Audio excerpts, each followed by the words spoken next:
let's rock and roll. Or rock, man, and roll. Oh! Here we go. We have a good cutscene. Yay. Yay. Cortaner. Oh, look at all those gold stripes. Look at that dude. Who's that dude? He's maybe he's like the new Cortana. Oh, he's the ship's AI. Chief believes she Why does he look like a World War II fighter pilot? Because he's badass. He's gone in search of her. Because his name is Roland. Lets the chief do Rock and Rollin'. I like how he's trying to talk to and no one's paying attention. It's like, guys. Look at that look of like utter shock and dismay on his face right there. Gonna answer me? You're out of line, Roland. Yes, sir. But so is everyone Look at him else. put everybody in his place. You created Cortana, Doc. And now you're throwing her out the airlock with these accusations. Roland. You think she tricked the Master Chief into abandoning his post? Respectfully, sir, to what end? Why is Cortana Yeah, you the stand problem? up for AI rights. Because she refused Seriously. to die when she was supposed to? Oh, damn. Oh shit, son. He just put them in their place. He has a dream. And that dream is equal rights for AIs. Hell yeah. Yeah. You're okay with this? Oh man, Nathan Fillion, you're such a handsome man. Look at him being all Nathan Fillion. Every target Dude, is just he another is. target, Buck. Yeah. For you, maybe. For you, maybe. Oh, he's all. So is love Locke being an the actual leader of the team, or is Buck? Point and shoot. Locke is. Okay. Buck is like his second in command, as you can tell. It's just so weird because in ODST, Buck was the How are leader you of the supposed to team. bring them in. Well, yeah, but I mean, he was the leader, and then he got turned into a Spartan. The hell? Whoa. That's kind of neat. Yeah. Oh. Short circuit their suits. That makes sense. Since the Spartan armor is so much stronger, it can lock out even like the pure physical strength of a Spartan. Every other Yeah. Spartan, That's every soldier, smart. when they hear about this, they're gonna hate us. You know that, right? You're not the only one here because of him. Ooh. That's like foreshadowing. So cryptic. Yeah. Locke is kind of a dick. Not I gonna like lie. how the power armor is a turtleneck. Yeah. Like that just looks so awkward. Like I don't get the need for that. I think it's so that when they put the helmet on, like it locks into that, and like it kind of like goes up a little bit into the helmet, so you kind of have a nice vacuum seal. Oh yeah, so that way it's airtight, so they can go into space. Yeah, Smart. I think that's the intention there. It looks silly, but it's smart. Yeah, it only looks silly when their helmets are off, but as soon as they put the helmet on, it completes the whole Oh yeah, look at that. ensemble. Ensemble. Yeah. It was a UNSC car. Holy tanker. Oh. I know her name is now Holly Tanaka, but I'm gonna refer to her as Holy Tanker. Yeah. Why does Vale get to have just completely different color armor from everyone else? Because she's cool. She's Samus. She is. She's got like the Samus helmet on So I want to just point out how beautiful all of this looks. as you're staring at Vale's butt. Well, I mean, look at that butt. That's like at least Maybe we're like the only ones here for the Master Chief. 300 or 3,000 different, what do they call them This is now? Spartan Jameson I don't know. Locke. I was gonna say Polygons? polygons. But that doesn't seem right. No, I think it's polygons. Yeah, that's like Polys. a 3,000 poly butt. So much. Easily. Imagine just being the guy who has to model their butts. Are you kidding me? That's like the greatest job He's ever. gonna get it Do you think when they modeled Nathan Fillion's butt, Uh huh. they actually just had him pose? And They're just got like, a- Mr. Fillion, can we just just get a mocap of his butt. can we get a mocap of your butt? What? Yeah, we just, we need it for artistic purposes. There is some person there now. If that was true, there's a person over at Bungie who has hundreds, and I mean, when you do mocap, you get hundreds Yeah. of thousands of shots of just one Open the thing. doors so we can help. One thing, like a face. You take like 30, 50 shots of just Nathan Fillion sitting there with his face resting. Yep. You get, 100, 200 shots of... That grenade did nothing. No, they do not. Oh, ride the dog! And rip off its little mandibles. That's how it dies. you have hundreds of thousands of shots of just him smiling. Yeah. So that's just hundreds of thousands of pictures of Nathan Fillion's butt in different positions. That's kind of rad, actually. That's like the dream right there for some people. Like, could you imagine all the female artists who are over there? Who, and let's be honest, all.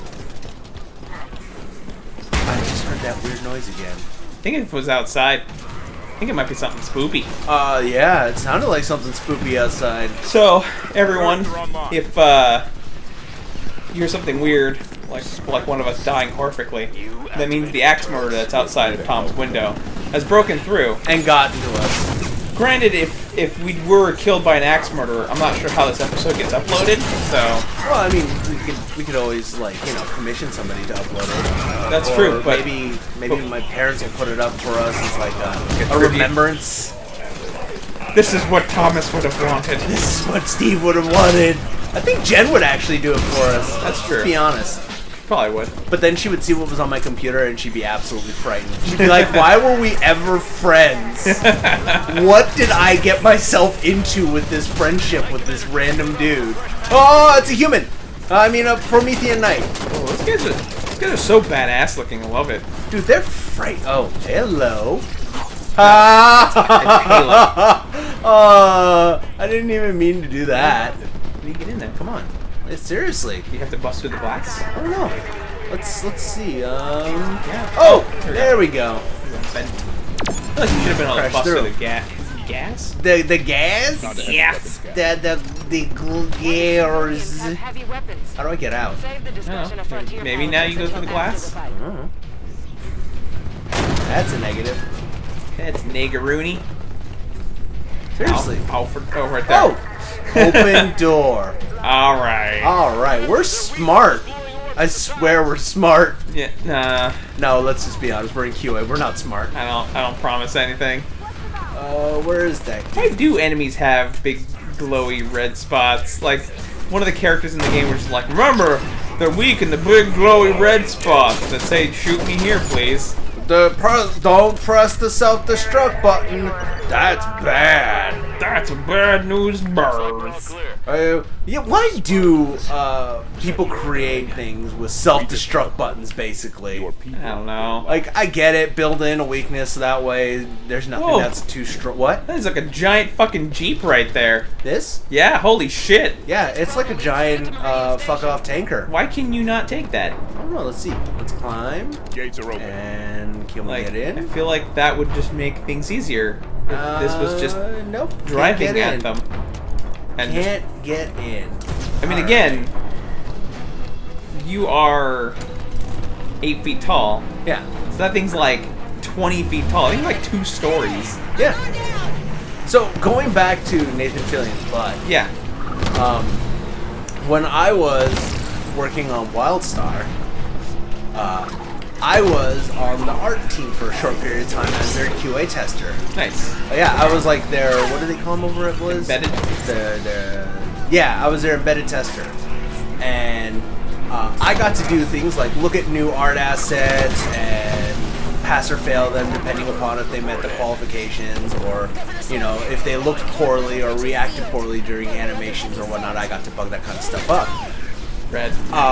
One of the best things and worst things was when I was being trained by a previous QA member who was going into the design team. Okay. He was telling me that one of the nicest things about doing this was that you got to look at all the newest assets. The worst part about it was those assets were sometimes, whoa, Rip you off your car? he did! What a boss. Dude! That was wild! One of the bad things about it, he told me, is sometimes you have to look at certain very sexy ladies, models, with the new armor on. And it always looked bad because I would always do my art task for whatever reason and get caught when I was observing. Observing. Yeah, quotation marks. Observing at the booty. That booty would always get me in trouble. So I'm sitting there and I'm looking at things in their normal map, which are little lesson real quick for those of you who don't know. A normal map is how light reacts to an asset, if I remember correctly. So if it is, you know, light coming directly at it, it should illuminate it and not shade it. Nice. And so I would be looking at it in the normal map, and I'd be staring at the booty, and you would see every little curve there. And it was never a good thing to be caught with, because it's like, are you doing work or are you just looking at porn? And it's like, Why do they have a tank? yes. Yes. To both. I am doing work and enjoying it a little too much. Just a little. Nice. Oh yeah, so there has to have been somebody who was working on this and just been staring at that booty like hardcore, because there is no way that armor looks that good on that backside without, you know, somebody having stared at Nathan Fillion's butt for 6 to 7 hours a day. So, just kind of going off of that, because I have a friend who is one of the artists on one of the teams. Uh-huh. And he was telling me about how what he had to do when he was creating new game models for the title he was working on. And he was describing how, in the process, not only did he have to go look at basically porn, but he also did find out he happened upon the Rule 34 of some of the games we make. Oh, goodness. Yeah. He's like, wow, that stuff's weird. There are some clever, creative, and perverse people out there. Yep. But the best part, so he was telling me, he's like, all right, so I'm modeling the butts on this particular model. And he's like, and to get kind of not inspiration, but like a guideline, he would look at his own ass in a mirror, and use that to model the female characters' butts. He must have a really nice butt then. I cannot say for sure. I've never really examined it. Uh-huh. But just kind of goes to show you that when you're looking at a female character's butt and you're staring at it, you might actually be looking at a dude's ass that they just used as the template for that butt. Dude butt.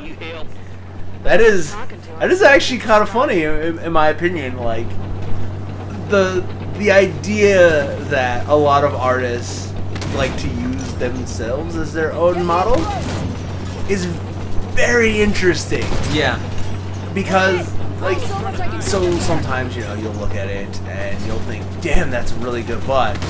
You're looking at a really good designer butt. Yeah. Really good artist butt.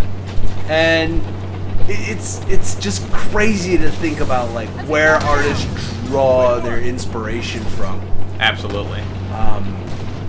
This one artist that I know who now works over at Bungie would tell me all the time about how he would just sit on like Google chat with a group of friends, and they would just talk. You know, they just idly chit chat and whatnot, and they would just draw while doing this. And so, you know, they're sitting there, and this take is awesome, but it's not very engaging. Take that scorpion, Spartan. Roger. Taking the So I scorpion. want to try out this new weapon, which is called a Gauss turret. Or Gauss turret. Gauss turret. Oh, I heard it both ways. Whoa, come on. Dude, get wrecked. And he would tell me that he would just get inspiration from just talking to people. He'd sit there and he'd be talking with them, and someone would mention something, and they'd just like offhandedly be like, oh, you know, that would be really cool, you know, if it was X, Y, and Z as well. And then, you know, the artist would sit there and they think about it and they'd be like, that is a really good idea. They've done that with me when all out of ammo. When I've worked with them before, they talk about how they like, certain ideas that QA can give them. Yeah. Because, QA is just a bunch of really fanatical game players who happen to also be very attentive to detail. Yeah. So, for everybody out there, if you want to become a QA tester, the best way to do it is just play games, observe things around you in the game, observe how, it plays, figure out if something is intuitive or not. If it's boring, it's boring, and there's nothing wrong with saying it is or is not. But, don't shit on things because, it's not fun for you. Yeah. I think that's a very kind of important detail too, especially in giving feedback to, people really have to understand that a lot of times when giving feedback, at least in the areas where, we've given feedback for at work, a lot of it comes down to like, what's the feeling? Like how does this feel to you, and how does that,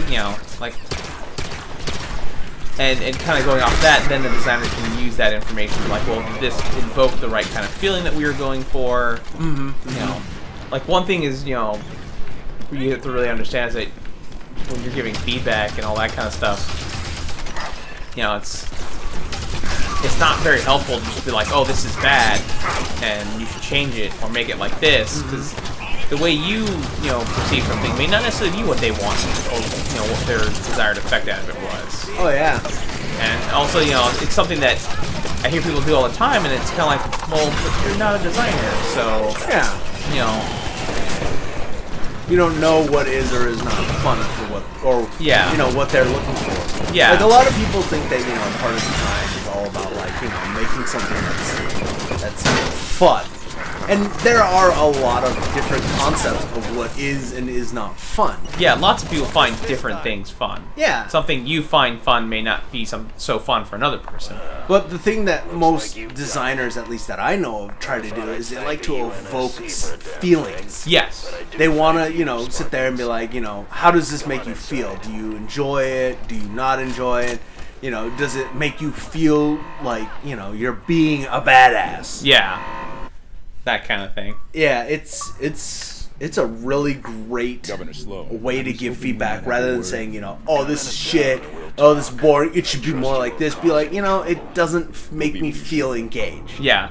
Or this feels not so fun from my perspective because X, Y, and Z. Yeah, and so that is a great way to give feedback. And, it's something that they didn't really teach me where I was. But it's definitely something they obviously taught you, and you've imparted that onto me. Yeah. So I've actually started using that a lot and trying to tell other testers, rather than saying something stupid or something shit or this is poorly designed, tell them how it makes you feel, not because just saying something shit. Something to keep in mind. I know we're running a little over on this episode, but we've run over on all of our episodes. Yeah, that's so true. Far. But something to keep in mind is that designers are people, Yeah. and they worked really hard on something. No matter how good or bad a game is, someone worked really hard on it. Yeah. And maybe there's circumstances you don't know for why a game came out poor. That kind of thing happens a lot in the gaming industry. Yep. And so it's just kind of something important to know that, like, when you give criticism about something, you're shitting on the work someone did. Mm-hmm. So, you just, go into that and take that with that grain of salt, Yeah, designers are artists, no matter, if their art is telling a story or creating a fun system to play. Yeah. It is a part of who they are. It's part of what they think is good. Yep. Anyways, we will catch you next time with more exciting Governor Settler action. Woo! Governor Settler! Bye-bye! Bye!